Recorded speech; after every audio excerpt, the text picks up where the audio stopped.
Well, I'm joined now by one of the objectors, Roshan Salih of Five Pillars, a Muslim media platform popular with Sunni readers, and Malik Shibak, the executive producer of Lady from Heaven. Thank you very much both for joining us. Roshan Salih, first of all, it's a dramatisation. People can choose not to see it. There are no blasphemy laws in the United Kingdom. Do you actually want to see this banned? Yes, I do want to see it banned because I think it could provoke sectarian violence on the streets of Britain. We've seen the spark lit in places like Pakistan and Iraq when these kind of communal sectarian issues come up. And it leads to violence, unfortunately. I don't want to see that in the UK. But can I just ask you about that, though? That means that it's banned for other members of society who perhaps are not Muslim that would like to see it. You don't really want them to see it either. It's incredibly provocative, Kirsty, for Sunni Muslims especially. It takes aim at our revered figures who we will always defend and honour, like the Prophet, like the Sahaba, the close companions to the Prophet. It shows the Prophet's face, which is very disrespectful. It's also quite racist, I think. The baddies in the film are black actors. There is no such thing as unbridled freedom of speech in this country. We've seen that by the banning of Russian TV channels in the last few months. You can't be openly homophobic or anti-Semitic or racist, so you shouldn't be openly Islamophobic as well. There is a real danger of sectarian violence in this country, and this film could very well provoke that. Malik Shibak, do you take on board that actually you must have known about these sensitivities when you were setting out to make the film? I think Roshan and others like him need to take their heads out the clouds. The world doesn't revolve around them. Islam is a very complex religion with various interpretations across the world. Hundreds of millions of Muslims agree with what's in the film and believe in what's in the film. There isn't any racism in the film. The actors that are casted as black are historically documented to be black. It's just that certain groups whitewash them in their minds, these white figures. So there isn't any of that. And on the case of the Prophet, depicting the Prophet, the Muslims all believe different things about this. There are Muslims that believe you can and cannot depict the Prophet. The religion isn't dictated by Roshan. I've only seen the trailer, I have to say, but there's a picture which I assume is of the Prophet because he's with his daughter Fatima. Yes, correct. So it is a picture. I mean, it's CGI, but the thing is, Christy, there's people all across the world that are Muslims that are okay with depicting the Prophet. Yeah. It's just Roshan's mob that don't, and they've bullied the world to believe that's the only viewpoint, which isn't the case.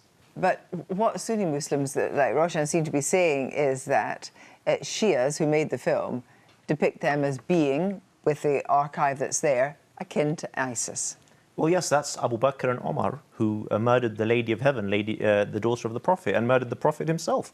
It's not my fault that Roshan loves these individuals. My view of history is that they were barbaric ISIS-like figures. He believes they weren't. We both disagree on that. We don't need to agree. But you actually have made a film that actually contains, you've just said it there, contains religious hate. No, it doesn't, madam. It contains history. These characters, a version of history. I mean, I can tell you, we've spent a year pre-production going through history to ensure that it's historically accurate. Everything in the film can be found in historical books that Roshan takes from. So the point is, if he disagrees with that history, no problem. He can voice his opinion, but why take it a step further to try to censor the British public to what he believes? Does he build this box for us to live in? That's the question for Roshan. Well, Roshan, the other question, rather than that, just now I wanted to ask you was that, of course, there are very many Muslims in the UK, Sunni Shia, who have not protested, who do not seem to be so concerned. 3 million of them, actually. That I was just about to say, you've got 125,000, I think, out of maybe as many as 3 million, who are not making these protests, but yet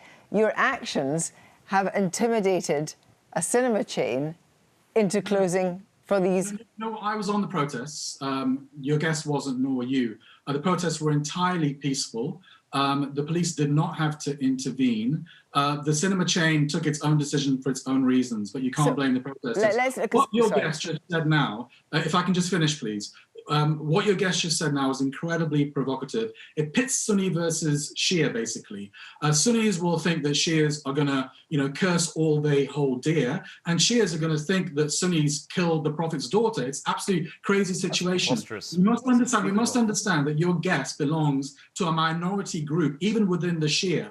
The mainstream Shias do not behave in this provocative Sorry, fashion. clear-cut propaganda. I haven't said any such thing, Christy. I want to finish my point. Mainstream Shias, the biggest Shia scholars in the world, Ayatollah Khamenei of Iran, Ayatollah Sistani of Iraq, have both said that Shias should not curse the revered figures of the Sunnis. What your guest and his cult, quite frankly, al-habib, who basically produced this show, your guest is a follower. I think his rhetoric is poisonous. I'll let you in and do finish quickly because I have to get a right to reply. Exile over here, and all he does is provoke Sunnis because he's a juvenile extremist. He is the Shia Tommy Robinson. Other than being executive producer, I also am a chairman at a non-profit organization, the Rafida Foundation, and we work with professors across the world, people from all corners of the world who do believe in this story. So they do not have the right to dictate, and he's saying that it's a peaceful protest. They've been chanting death threats, infidel Shia, infidel Shia. They've been holding up ISIS posters. This is not a peaceful protest. This is a bullying tactic that they've applied for the last however many centuries. So let me just say, Roshan, do you believe the question of, first of all, you just finish off here. Christy, the question of free speech in this country, do you believe in free speech or not? Is the question to me? Yes. Yeah, I believe in free speech. Of course, I'm a journalist. I want free speech. But we also live in a multicultural society. We all have to live together in peace and harmony. So there's a bit of compromise, there's a bit of give and bit of take. And in terms of Muslims, you know, you cannot be overtly anti-Semitic in this country or homophobic or racist.